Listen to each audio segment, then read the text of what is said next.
بسم اللہ الرحمن الرحیم۔ السلام علیکم ورحمۃ اللہ وبرکاتہ۔ ویلکم مائی یوٹیوب چینل حافظ شفیق۔ معزز سامعین، امید کرتا ہوں کہ سب خیریت اور عافیت کے ساتھ ہوں گے۔ الحمدللہ تختی نمبر 9 اس کا پارٹ 19واں سبق آج ہم پڑھنے جا رہے ہیں، جس کے اندر ہم زبر زیر پیش، دو زبر دو زیر دو پیش اور حروف مدہ اور لین، کھڑی زبر کھڑی زیر الٹا پیش اور لفظ کے آخر میں وقف کرنے کا طریقہ، یہ تمام اصول و ضوابط انشاءاللہ آپ حضرات کے سامنے رکھیں گے اور ان کی ڈیٹیل اور تفصیل آپ حضرات کے سامنے بتائیں گے۔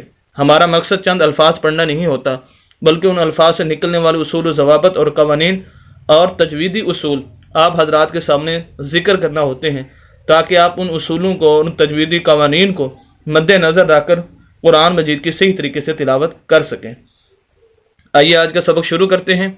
اعوذ باللہ من الشیطان الرجیم، بسم اللہ الرحمن الرحیم۔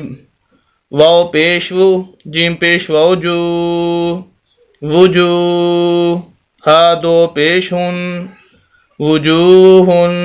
یہاں پر ایک تو ذہن میں یہ بات رکھیں کہ زبر زیر پیش والا جو بھی لفظ ہوگا اس کو ہم نے کھینچنا نہیں، جھٹکا نہیں دینا اور مجہول نہیں پڑھنا۔ اس وجہ سے ہم واو پیش و نہ ہم نے اس کو لمبا کیا ہے، نہ ہی جھٹکا دے کے پڑھ رہے ہیں اور نہ ہی مجہول پڑھ رہے ہیں کہ واو پیش وہ، اس کو پڑھیں گے مجہول ہوگا۔ واو پیش وہ جھٹکا دیں تو یا واو پیش وہ ایسے لمبا کر دیں، نہیں۔ یہ اصول ایک پرماننٹ اصول ہے کہ جہاں بھی زبر زیر پیش والا لفظ آئے گا، نہ اس کو لمبا کیا جائے گا، نہ ہی جھٹکا دیا جائے گا اور نہ ہی مجہول پڑھا جائے گا۔ جیم پیش واو جو، یہاں پر یہ دیکھیں جیم کو ہم نے واو کے ساتھ ملانا ہے، کیونکہ واو کے اوپر جزم ہے اور جزم والا لفظ خود بخود نہیں پڑھا جاتا، اس کو ہیلپ اور مدد کی ضرورت ہوتی ہے اس سے پچھلے لفظ کی، تو اس وجہ سے جیم کو ہم واو کے ساتھ ملائیں گے۔ دوسری بات اس لفظ کے اندر یہ ہے کہ یہ واو مدہ ہے، کہ ویسے حروف مدہ 3 ہے، الف مدہ، واو مدہ اور یا مدہ۔ الف مدہ ان کی ڈیٹیل جیسی آئے گی آگے تو میں انشاءاللہ بتا دوں گا، یہ آگے یا مدہ کی آ رہی ہے۔ تو الف مدہ ایسا الف جس کے پچھلے لفظ کے اوپر زبر آ جائے اسے الف مدہ بولا جاتا ہے، اور واو مدہ ایسی واو ساکن، یہ دیکھیں جیسے واو ساکن یا ساکن۔ یا مدہ کا اگر یاد رکھنا ہے تو اس کا طریقہ یہ ہے کہ واو ساکن اور یا ساکن دونوں ساکن ہوں اور واو کے پچھلے لفظ کے اوپر پیش آ جائے تو اسے واو مدہ کہتے ہیں اور اس کو لمبا کرتے ہیں، جیسے یہاں پر ہے کہ واو ساکن ہے، پچھلے لفظ کے اوپر پیش ہے۔ اور یا ساکن کی نشانی اور اس کی جو علامت ہے وہ یہ ہے کہ یا ساکن پچھلے لفظ کے نیچے زیر آ جائے اسے یا مدہ کہتے ہیں، اس کو بھی لمبا کرنا ہوتا ہے، جیسے کہ اگلے لفظ کے اندر ہم پڑھیں گے۔ تو اس وجہ سے ہم جیم پیش وجو اس کو ہم لمبا کر رہے ہیں، وجو۔ اور قرآن کے اندر اس طرح کے الف مدہ، واو مدہ اور یا مدہ بے شمار الفاظ استعمال ہو رہے ہیں، اس وجہ سے ان تین چیزوں کا ذہن میں رکھنا بہت ہی ضروری ہے۔ جیم پیش وجو، وجو، ہا دو پیش ہن، وجوہن۔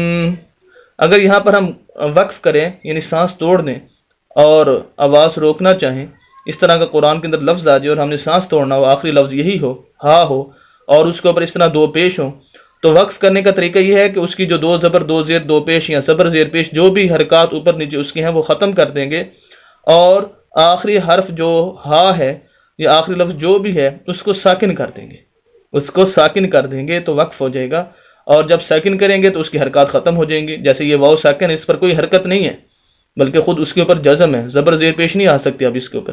اسی طرح جب ہم ہا کو ساکن کریں گے تو اس کی یہ دو پیش ختم ہو جائیں گی، اور وقف کی حالت میں ہم اس کو پڑھیں گے وجوہ، حمزہ زبر آ، سا زیر یا سی، اسی۔ ہم اس کو حمزہ پڑھیں گے، الف نہیں پڑھیں گے۔ الف اس وقت پڑھا جاتا ہے جب وہ بالکل خالی ہو، کوئی زبر زیر پیش کچھ نہ ہو۔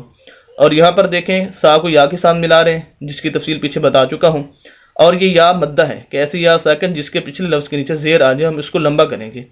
اسی، میم دو زیر من، اسی من، وقف کریں گے، دو جو زیر ہے اس کو ختم کر دیں گے، میم کو ساکن کر دیں گے، تو وقف کی حالت میں ہم اس کو پڑھیں گے اسیم۔ حمزہ زبر آ، لام زیر یا لی، علی۔ یہاں پر بھی دیکھیں حمزہ پڑھنا، اس کو الف نہیں پڑھنا، اور دوسرا یہ یا مدہ ہے، اس کو لمبا کرنا ہے، لام زیر یا لی، میم دو زیر من، علی من۔ اگر وقف نہیں کریں گے تو غنہ کریں گے، ناک میں آواز جائے گی، علی من۔ اگر وقف کریں گے تو اس کی دو زیر ختم کر دیں گے، میم کو ساکن کر دیں گے، اور وقف کی حالت میں ہم اس کو پڑھیں گے علیم۔ آخری لفظ اس لائن کا با زبر با صا زیر یصی بصی، یا مدہ اس کو لمبا کریں گے، را دو زبر رن بصیرن۔ یہاں پر یہ دیکھ لیں، اگر وقف کرنا چاہیں تو جہاں بھی دو زبر آگے الف آ جائے تو اس کے وقف کرنے کا طریقہ یہ ہے کہ ایک زبر اور الف پڑھا جائے گا تو وقف ہو جائے گا۔ اور اس طرح کے الفاظ قرآن کے اندر بہت زیادہ استعمال ہوتے ہیں، خبیرن، بصیرن، علیمن، اور تو اس طرح کے الفاظ کا وقف کا طریقہ جو اصول ہے وہ یہی ہے کہ ایک زبر اور آگے الف۔ تو اب اس کا وقفہ جب ہم کریں گے تو پڑھیں گے بصیرا، ایک زبر اور الف پڑھا جائے گا۔ یہی اصول ہے قرآن کے اندر جہاں بھی اس طرح کے لفظ کے اوپر وقف کرنا ہو۔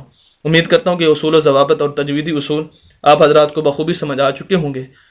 مزید اسلامی ویڈیوز کے لیے اور قرآن کو صحیح تجوید کے ساتھ پڑھنے کے لیے ہمارے یوٹیوب چینل حافظ شفیع کو ضرور سبسکرائب کیجیے، صدقہ جاریہ سمجھ کر شیئر بھی کیجیے۔ ملتے ہیں انشاءاللہ نیکسٹ ویڈیو کے اندر، اس طرح کی اجازت دیں، اللہ حافظ۔